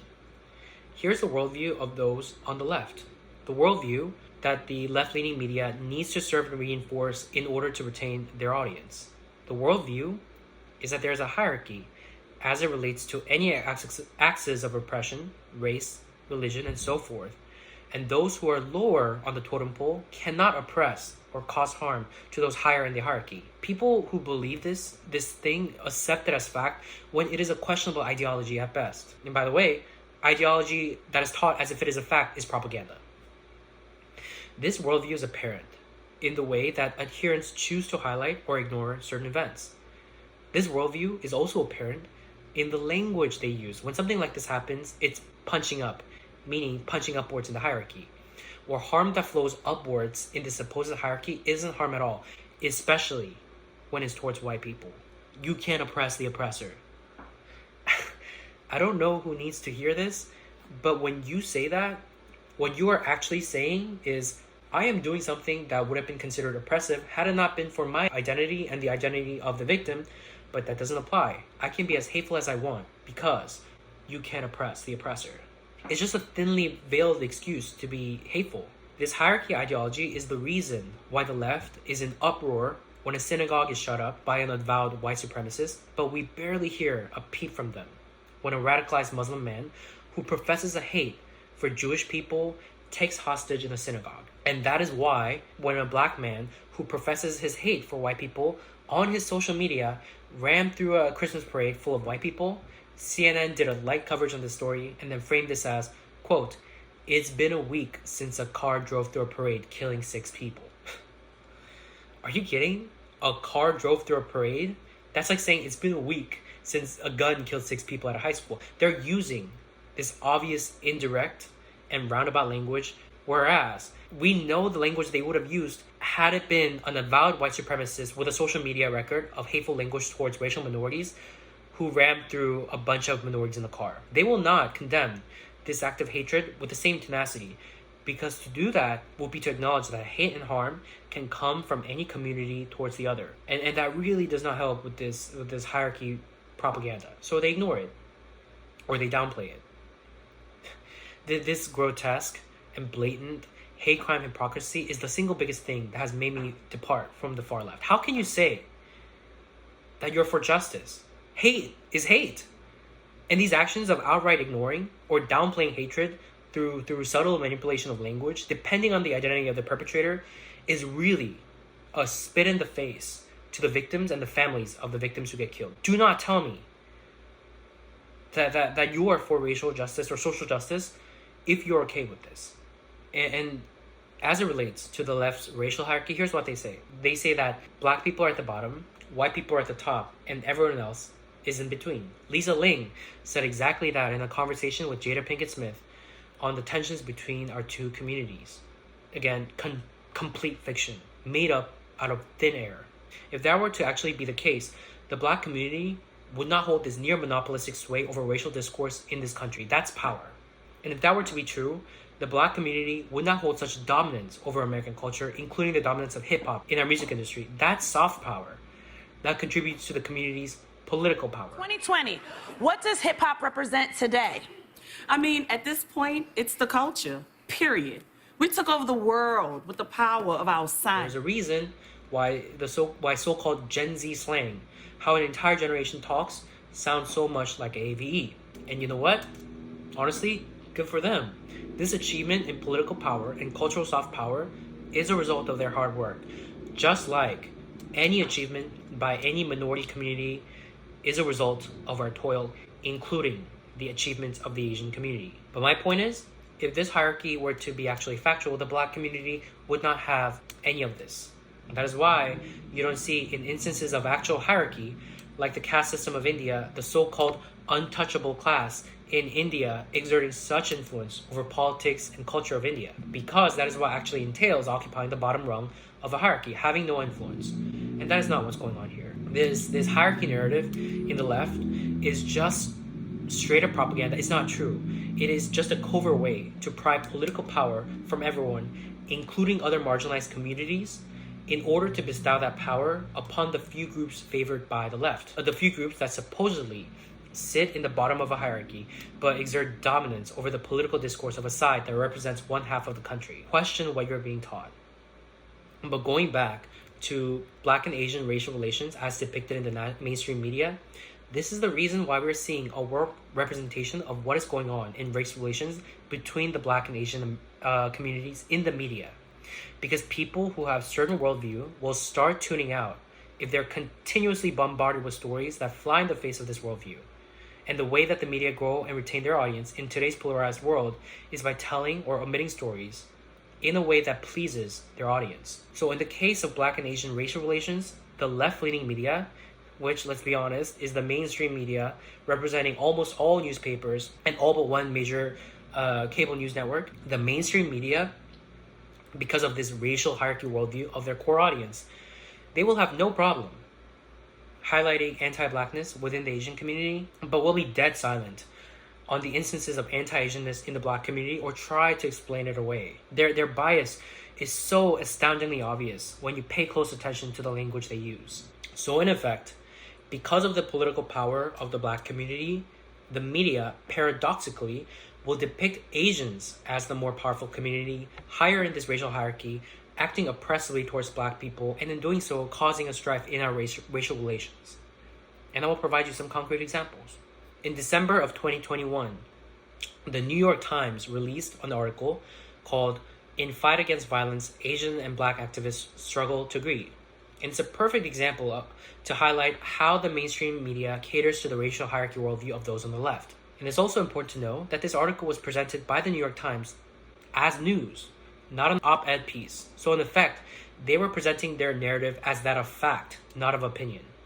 I encourage you to go and read it yourself. This long article detailed the tension between the Black and Asian community and how the calls for unity between the two communities that peaked after the Atlanta shootings of 6 Asian women by a white man last year largely petered out. And they listed out some of the reasons for the continuing tensions between the two communities, and delivered as conclusion of fact that the tension boiled down to issues around policing, that Black Lives Matter activists call for a reduction to policing budgets, but that some Asian leaders say that police are crucial to preventing attacks. While delivering this news article detailing the tensions between our two communities, there was not a single mention, not a single word, a single sentence mentioning the hundreds of videos showing Black people murdering, brutalizing, and harassing Asian people in the span of 1 year.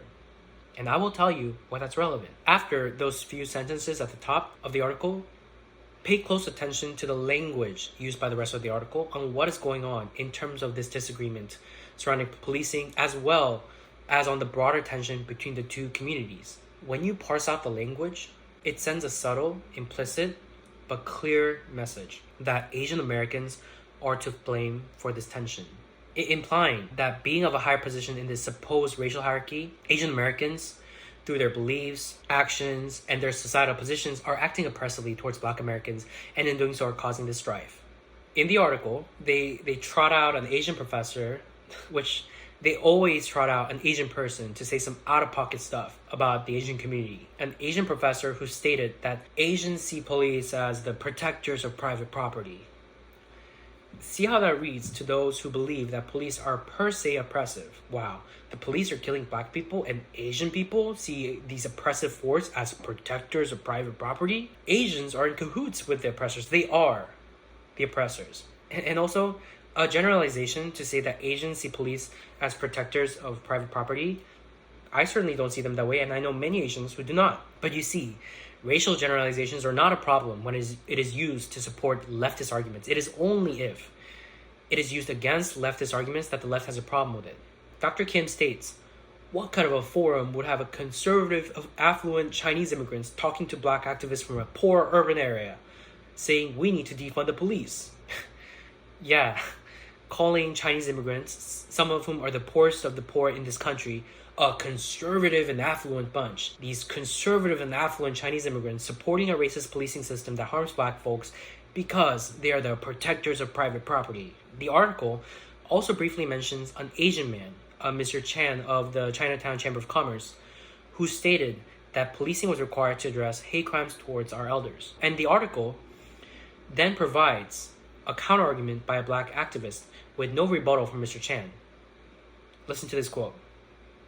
For Carl Chan to be able to call in the wrath of agencies that have historically brutalized Black and brown communities is terrifying, she said, adding that many Asian progressive groups agreed with her. How do you think that this will be taken by the audience? Is this supposed to be a balanced news article? And then they go into the history of the Black and Asian racial tension. And again, pay close attention to the language they use. Sometimes, though, there have been clashes.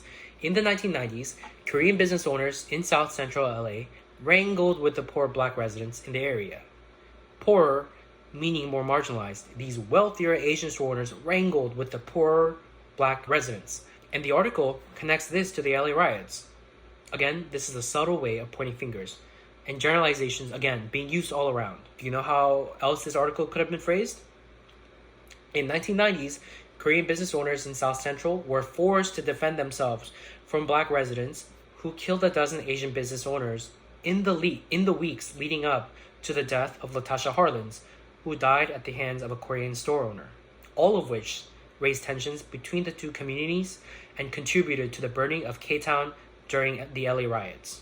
They didn't phrase it like this though, because even though it's true, again, it does not comport with their racial hierarchy worldview of their audience. Cannot depict things in a way that makes it seem as though black people are acting oppressively towards Asians. But it's okay to do the reverse, because Asian people are higher in this supposed hierarchy. And the article continues. With the Asian professor, they trotted out. Dr. Kim said that uneasy relations stem from an inherent inequality.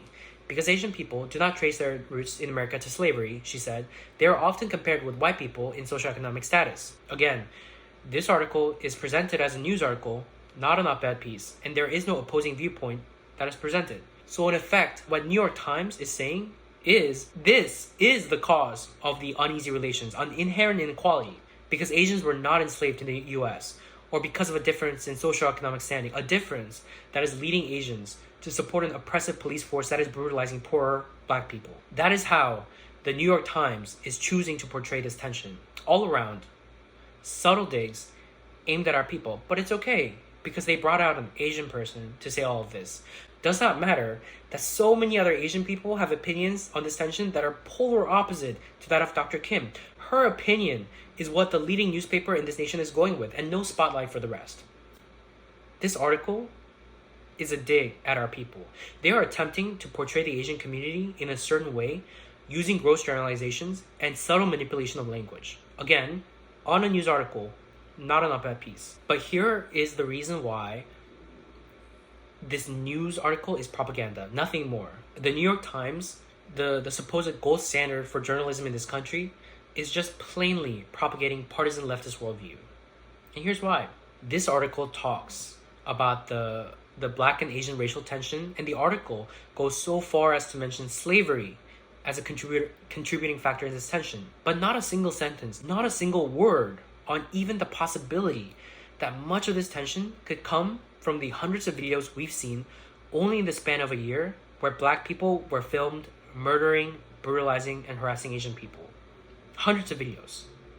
And this is only the documented evidence, so it's a subset of the whole picture. So really, really think about the implications of this. Because if this news article, not an op-ed piece, was really being written to get to the bottom of things, to portray things as they are, as is the purpose of delivering news, shouldn't they have at least mentioned a sentence about this?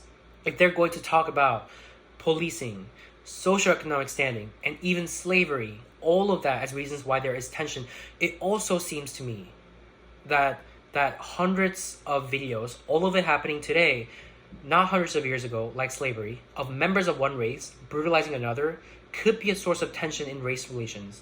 And just intuitively speaking, a more likely source of tension. Am I wrong? But they're not going to say that. And my friends, herein lies the power disparity between our two communities.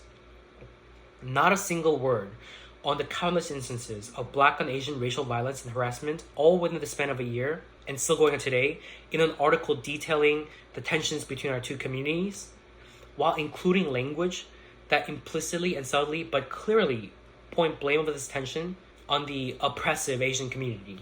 Because to do otherwise would mean that a large segment of their readership would go, what the hell? Are you trying to pin anti-Asian violence on the black community? Why are you trying to demonize the entire race? Your anti-blackness is showing, New York Times. You're falling into the trap of white supremacy's attempt to pit communities of color against one another. Everyone, cancel your subscription to the New York Times. Hashtag cancel New York Times. We're being told what to think. We're being told that up is down and that down is up. That the politically weaker Asian community is actually more powerful and acting oppressively towards the black community. And here's another example, a startling example, an extremely illuminating example. This one, instead of ignoring what is going on, attempting to explain the situation in a way that reconciles evidence that stands contrary to this leftist worldview.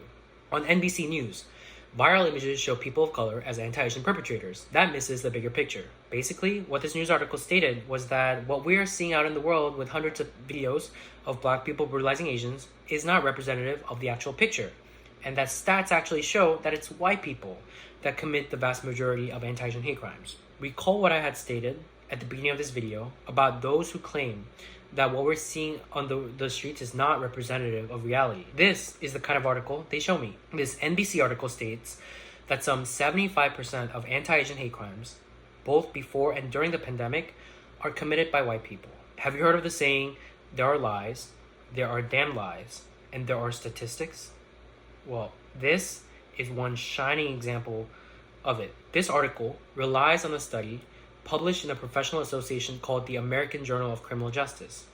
In it, the authors of the study rely on hate crimes reported to the Department of Justice through a system called NIBRS, which stands for National Incident-Based Reporting System. You see, the FBI had been, in the past few years, transitioning from a system called the SRS, the Summary Reporting System, to the NIBRS when collecting stats from local law enforcement agencies to aggregate crime data. The study relied on NIBRS data because, quote, the NIBRS system provides substantially more information on hate crimes than that is captured in SRS, including, quote, information such as age, sex, race, and ethnicity of offenders, victims, and arrestees. In the study, the authors acknowledged, quote, any interpretation of these findings should be made with caution. The data analyzed only include hate crime incidents reported to law enforcement agencies through the NIBRS. In addition, agencies reporting through NIBRS comprise less than 1/3 of all law enforcement agencies in the U.S. Potential bias might exist if racial compositions and other demographic characteristics of jurisdictions that report through the NIBRS differ significantly from jurisdictions that do not. Consequently, the results of the present analysis may not fully represent the general patterns of hate crimes against Asian Americans. So what they are saying is that the data they are using to conclude that 75% of anti-Asian hate crimes are done by white people is collected from a system that comprised less than 1/3 of all law enforcement agencies in the U.S. However, none of that nuance made it onto the news article. But here's the smoking gun, the damning evidence. Pay close attention. I dug in a bit further than what the study was giving me. And as it turns out, that at the time this study was written, none of the top 3 cities with the highest rate of anti-Asian hate crimes and the highest number of Asian American population, New York, LA, and the Bay Area, which comprise of San Francisco and San Jose, none of those top 3 locations use the NIBRS system. The entire state of California did not use the system, effectively excluding hate crime data from LA and the Bay Area from the study. New York State started transitioning, but from what I could find, at the time of the article, some 30 out of 500 law enforcement agencies in the New York State used this system, excluding the New York City Police Department. So think about what this means. This NBC article is stating that what we are seeing surface with hundreds of videos of black people committing anti-Asian hate crimes, the vast majority of which were filmed in New York, LA, and the Bay Area, are not representative of reality, because stats show that some 75% of anti-Asian hate crimes are committed by white people. And by the way, we're not going to tell you, but these stats exclude hate crime numbers from the 3 cities with the highest Asian populations. Shame on everyone involved in the making of this article.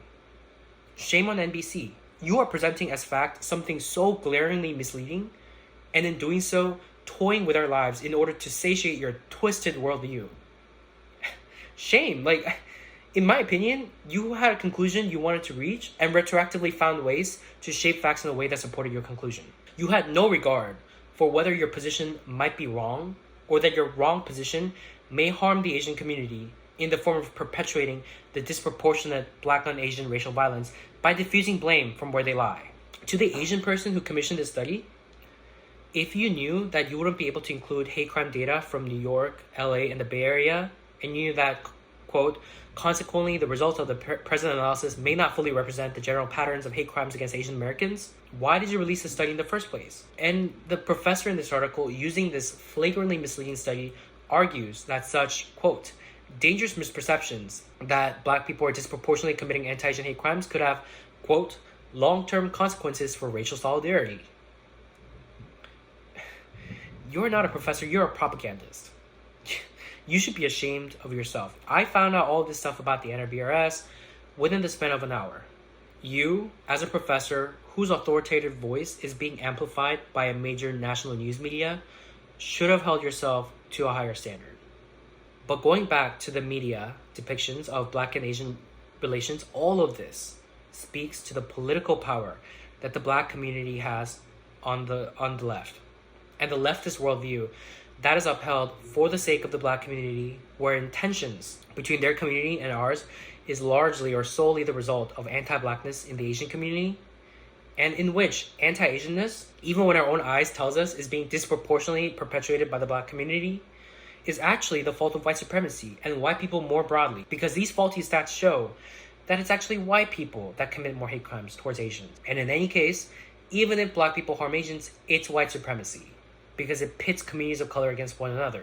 Let's be clear, the design and the effect of this discourse, much like the Black people can't be racist discourse, is to diffuse blame from the Black community in instances in which members of the Black community are being overtly racist to others. That is political power, a power that no other marginalized community, Asian, Latino, Native, has. Unlike what the left teaches nowadays, it's completely untrue from an objective sense that Black people are at the bottom of this made-up racial hierarchy.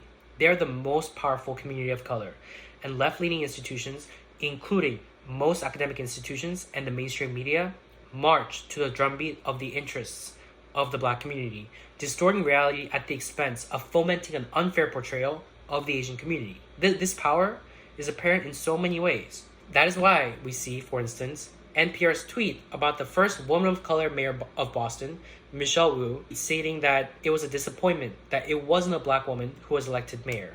NPR, what are you talking about? How do you think that makes us feel?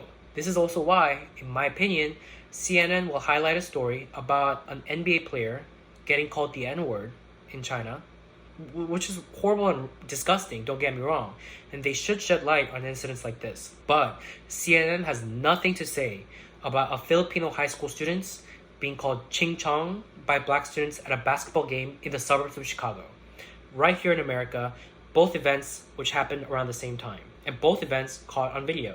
CNN also doesn't cover Chinese immigrants being targeted and murdered in Jamaica, or Chinese workers in Nigeria targeted and kidnapped, even though those stories are there if they wanted to shed light on it. Basically, any Black on Asian racial hate that comes short of a national attention-grabbing headline that everyone else is reporting will not make it onto CNN. This all has to do with giving the audience what they want to hear.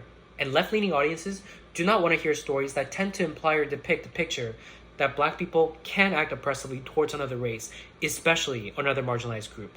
They will tune out because people violently resist when faced with facts that contravene their worldview. That is the nature of humanity. Well, no longer. We Asians need to refuse to put up with this state of affairs. We need to be able to say, without reservation, that the Black community needs to address the anti-Asianness in their community, that the media needs to stop unfairly distorting reality in favor of the Black community at the expense of ours. If we're in a political environment where Asian people are intimidated from talking about the anti-Asianness in the Black community, and if we have a media landscape that distorts Black and Asian race relations in a way that is unfair to our community, how could the public not have a misperception of what's going on? And bear in mind, according to the left, anyone who disagrees with this, it's because white supremacy has permeated in our minds. Even if you're a minority, you're experiencing multiracial whiteness. I'm dead serious. This is what some people actually believe. That whiteness is a state of mind, a colonized mindset. That the reason why I'm saying all of this is because of an ideology that places the white race above all others, including my own. An ideology that has permeated in my mind and has me attacking the Black community. That me saying all of this is a shining example of how white supremacy pits communities of color against one another. All around, employing astounding mental gymnastics, holding tightly onto your blindfold in order to avoid seeing what's happening right before your eyes. That anti-Asianness is a serious problem in the Black community. Why am I specifically calling out the Black community? Well, we don't see hundreds of videos of Latinos or natives or other Asian communities like South Asians being racist and violent towards us. And by the way, if it was hundreds of videos this past year, it means that this has been going on for decades. And that it's only because these events cropped up in a concentrated space of time that the national media is being forced to shed light on it. Anti-Asian hate has always existed, including the disproportionate anti-Asian hate in the Black community. Call spade a spade on this one. Folks are going to try to pin this attack on Trump and white supremacy. But as a kid who remember the 92 riots, this has been around for around over 30 years. Like they say, right? Racism isn't getting worse. It's getting filmed. Black on Asian racial violence has been going on for decades. Anyone who did not have racist attitudes towards Asians did not start having them during the pandemic. All the incidents we see fueled by COVID are incidents in which people who had a pre-existing racist attitude towards Asians felt freer to come out of the woodworks using this pandemic as an excuse. As for the anti-Asianness in the Black community, it's not just the physical violence and the verbal abuse. Although the hundreds of videos within the span of a year suggest that this is enough per se to reach my conclusion. It's also the gaslighting, the foregone conclusions that Asians are to blame during incidents of clash, the racist Asian store owner trope, which does not paint the accurate and complete picture, the leeway that some Black people have to record themselves being racist to Asian people and upload it willingly onto the internet. And they feel free to do that because there's not going to be any consequences. Considering the totality of the circumstances, all of these considerations combined, is it not reasonable to conclude that anti-Asianness is a serious problem in the Black community? But why is it that this is most likely the first time you're hearing someone say this explicitly in a public forum? Even though you've heard about anti-Blackness in the Asian community so many times, disparity in political power. Is this not a more reasonable conclusion to reach than the opposing viewpoint with all of its attendant contradictions? That it's anti-Black to say that anti-Asianness is a problem in the Black community, but it's not anti-Asian to say that anti-Blackness is a problem in ours. That white supremacy is the cause of anti-Asian violence, even though it's not white people that are disproportionately harming Asians. And even then, it's still white supremacy, or whiteness in general, because white supremacy pits communities of color against one another. That what we're seeing out in the real world with our eyes are not representative of reality. And even if it is, we shouldn't hyper-focus on these incidents where people are getting killed for the larger goal of uniting against white people. And let's not forget, as some in the Black community say, it's a conspiracy of Asian people hiring African immigrants to stage hate crime attacks, an offensive narrative that leaders of the Black community has largely left unaddressed. Can you not see that all of these excuses are just narratives that are designed to distract people from the truth that anti-Asianness is a disproportionate problem in the Black community? And that if we're truly pursuing racial justice, we should be talking about this in the public forum? And then finally, if it's not all of that, it's the mental health of the perpetrator. We need to talk about mental health. But wait, when white people shoot up schools, the left says do not blame mental health. They say if bullying was a cause, then you would see more POC shoot up schools because POC face far more bullying. That's their logic. When white people shoot up schools or shoot minorities, it's about the entitlement that the white shooter had because he's white. It's white privilege, even if he's mentally disturbed. So then, when a white person commits an act of harm, it is attributable to his whiteness. Then his acts are representative of the racial group to which he belongs. Basically, when a white person commits an act of harm, it is imputed to the entire race. When a Black person murders an Asian person, it is also imputed to white people, or mental health, or it's a conspiracy. People who have caught wind of what's going on are exhausted by people who propagate all of this nonsense BS because they want to hold up their sense of how this world works. It's easier to shrug, blame whiteness, and then move on to the next tragedy rather than face the difficult prospect of getting down to the bottom of things at the risk of upsetting our deeply held beliefs. But this comes at a cost. And the cost is Asian lives. We need to stand up. We need a racial discourse that works for all of us. And let me be clear, when all of this that I mentioned is going on, is largely being unaddressed, and all you have to say is we need racial solidarity, let me say something to the people who say this. You're not asking us to unite, you're asking Asian people to kneel. Solidarity based on the sustained and unreasonable subservience of the interests of one community over another is no true solidarity, it's a farce.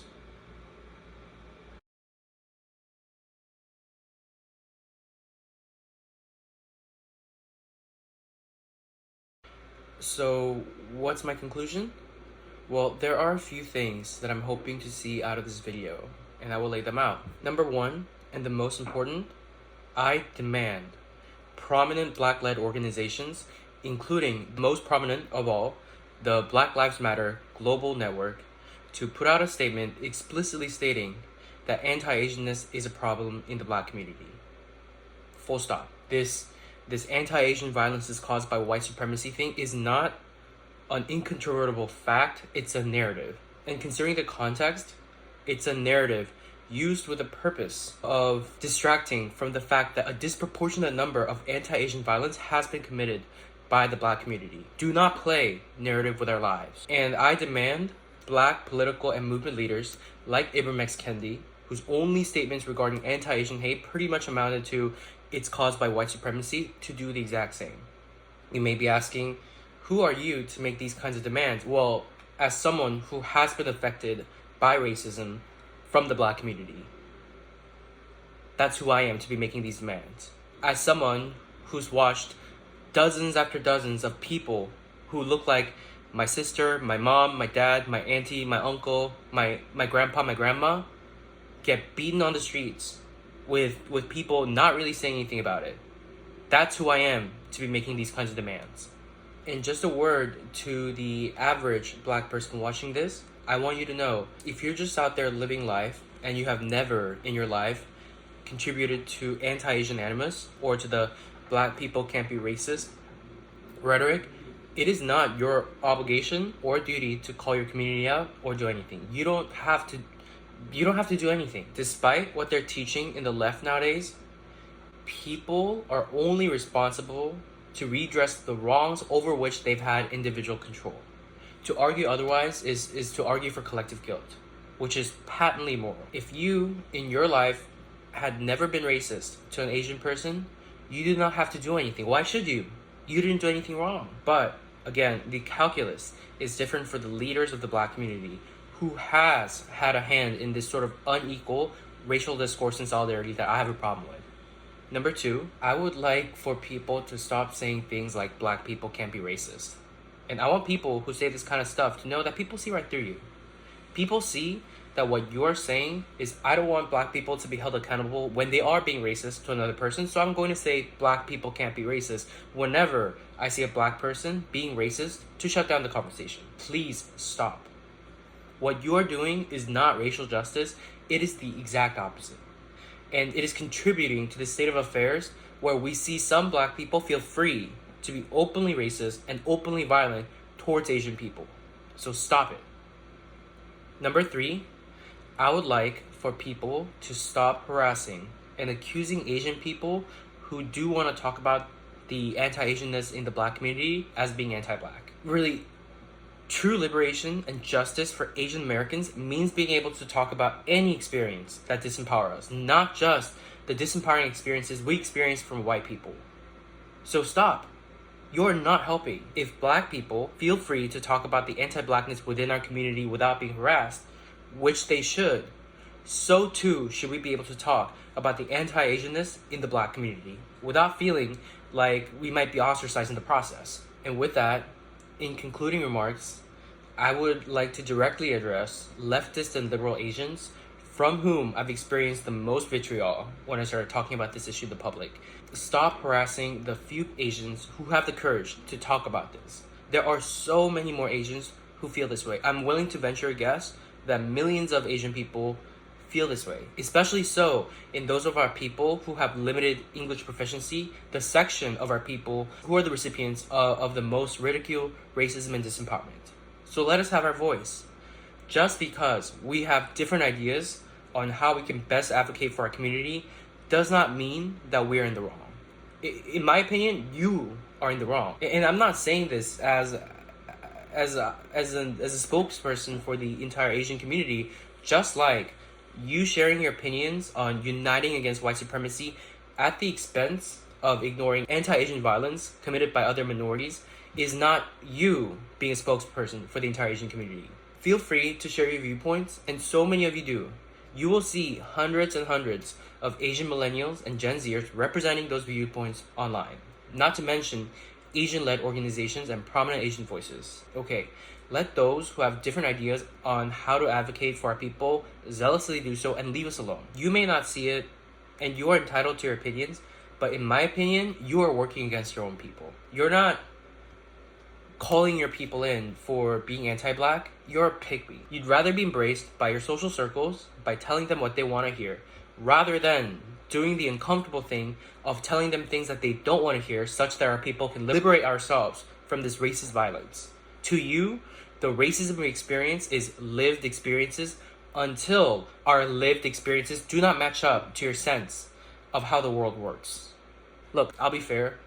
I don't think many of you are doing this consciously. I think you're doing it subconsciously, because everyone likes to feel included in their social circles, and everyone likes to feel like they're good people. People will subconsciously pick and rationalize a viewpoint that allows them to experience both. In my opinion, that is why liberal Asians and leftist Asians promulgate this view that we should not hyper-focus on racism we endure from other minorities, even in the face of hundreds of videos within the span of a year of Black on Asian racial violence for the greater good of uniting against white supremacy. This viewpoint and rationalization allows you to keep your standing in your liberal social circles whilst making you feel like a good person. But if we do not call out this obvious, disproportionate anti-Asian racism in the Black community, this violence will continue. So understand that your viewpoint and your rationalization may help you avoid the turmoil of having to question your worldview or becoming isolated from your other liberal friends. But it does nothing, nada, to help our people free ourselves from this violence. And meanwhile, our elderly, who have given us everything we have today, who, in their youth, faced a world far more anti-Asian than we face today, and have left for us a world where we have more power than they did, our elderly are bearing the brunt of our generation's cowardice. We owe them for everything we have, and we certainly owe them more than what we've been doing as of late. Look, I experienced some major trauma last summer having to question my leftist worldview that I had so fervently believed for all my adult life. After all, I molded my entire life around this worldview, and I went to law school because of it. And after I came to the conclusion that my steadfast beliefs may have been wrong, for the longest time, I honestly just wanted to crawl into a hole and never come out. And after I started sharing my new opinions, I've lost some friends and became distant from many more who now look at me in a different light. And every time I think about it, it tears me up inside. And I've cried many times over this. But I still feel so compelled to do this because I feel a burning sensation in my heart that what is going on is wrong. And if you're paying attention and are not clouded by a dogmatic sense of how this world spins, it is readily apparent how wrong this is. It's an injustice towards our people. So if you aren't willing to do the uncomfortable thing and stand up for our people when it's unpopular, and let's just get it right, talking about how white people are racist to us, it's not an unpopular position. It's actually very in vogue in today's social environment. If you're not willing to do the uncomfortable thing and stand up for our people when it's unpopular, like when it requires standing up to the Black community, the least you could do is not actively denigrate those who are willing to do so. You do not see Black people, even those who believe in racial solidarity with Asians, viciously attack other Black people who do want to talk about the anti-Blackness in the Asian community. If anyone needs to unite, it needs to be first and foremost our own with our own. And I'm sorry for all this strong language, but we cannot unite with our own when a segment of our population is actively propagating narratives like that we shouldn't hyper focus on racism from other minorities for the greater goal of uniting against white people. Propagating narratives that signal to other communities that they can walk all over us. Look, you are still my people, and I'm still yours. I respectfully ask you to stop tearing down Asian people who want to talk about the anti-Asianness in the Black community as being anti-Black. And to everyone else watching, thank you for hearing me out throughout this long video. I know that it may have been difficult for you to hear some of this stuff, and I know that you still may have disagreements with me about some of the stuff, but I appreciate your patience and your open-mindedness. Thank you for watching.